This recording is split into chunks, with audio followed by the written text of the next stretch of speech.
that America is weaker than it was when President Obama took office, suggesting that it is by design. He joins me now, Texas Congressman Michael McCaul, chairman of the House Homeland Security Committee and author of the book Failures of the Imagination, the Deadliest Threats to Our Homeland and How to Thwart Them. Welcome, Chair. Always good to speak with you. Thanks, nice Martha. to have you in person here. Yeah, good to be here. With us in Ohio and Cleveland. But, you know, you talk about this a lot, and you know a lot more than most people in this country about the threats that face us. How much do you think the people of this country understand the situation that we're in at this point? Well, I think most people see what's happening overseas in Nice and Paris, Brussels, Istanbul. Now they see what happened in, San Bernardino, Chattanooga, Orlando. Now with the police officer shootings, it's really just chaos and violence. And I think people are. I asked that question, do you feel safer? Because I think that is a relevant question of the day. Most people don't feel safer today, and they want a president, a commander-in-chief that can deal not only with the ISIS threat, but the threat domestically with these cop killings. Yeah. I mean, I just sense such a deep dis-ease in this country, and all of the things that you just pointed to build that case. And you walk around and you talk to people, everybody talks about it, they feel unsettled, they feel nervous. Donald Trump has his work cut out for him to make the argument this week and beyond that he can help that he can bring some comfort and some strength and security to the nation. What do you think he needs to do, and have you spoken to him about that? Yeah, I've met with him, the campaign, Manafort, my national security advisor to the campaign. I think he wants to be known as a law and order candidate.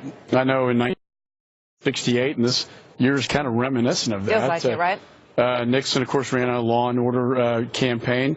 Reagan on national security. I think he's trying to combine these two elements together. And I, as a former federal prosecutor, my job last night was to make the case against Hillary Clinton, to provide the indictment if the FBI and justice won't do it, then the political indictment of her in terms of how she was the architect of this failed foreign policy that has created a more dangerous world for America. Here's a little piece of what you said about that last night. Let's play it. Today, our allies no longer trust us. Our adversaries no longer fear us. And our enemies are plotting against us. This did not happen by accident. It happened by design. It is the work of Barack Obama and the architect of his failed foreign policy, Hillary Clinton. How much time do you think the Democratic convention is going to spend on arguing that they have made us safer, that the Iran deal, for example, was a huge achievement, which they clearly believe it was? I don't think they'll focus on it at all. I know in the presidential primary race, when their candidates were asked about the top 3 issues of the day, none of them mentioned national security or foreign policy. And I think, she'll make the case that that's her strength. I think it's her vulnerability. I think this is where she's weak. Look what happened with Iraq. She was in Baghdad one day for 3 hours. The status of forces, our forces being withdrawn out of the region, not engaging with Prime Minister Maliki. The entire nation imploded. Al-Qaeda in Iraq became ISIS. So there's a very good case, I think, to prosecute that in many ways her foreign policy led to the creation of ISIS. All right. Politics just for a moment in the last minute that we have. Ohio, the governor, John Kasich, who wanted to be the nominee of this party, isn't here. And there's still quite a bit of divisiveness that we felt on the floor yesterday. Where's this all going? Well, look, conventions are I think, made to unify, to bring the party together.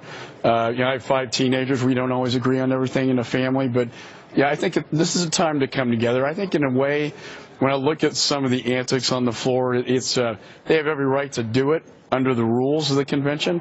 But to me, it really sounds like sour grapes. The American people have spoken. They have voted. It's a democracy.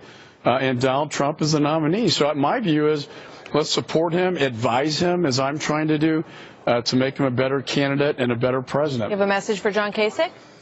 It'd be great if, while we're here in his home state, he would come and speak to the convention. I think that would be the statesmanlike thing to do in taking the high ground.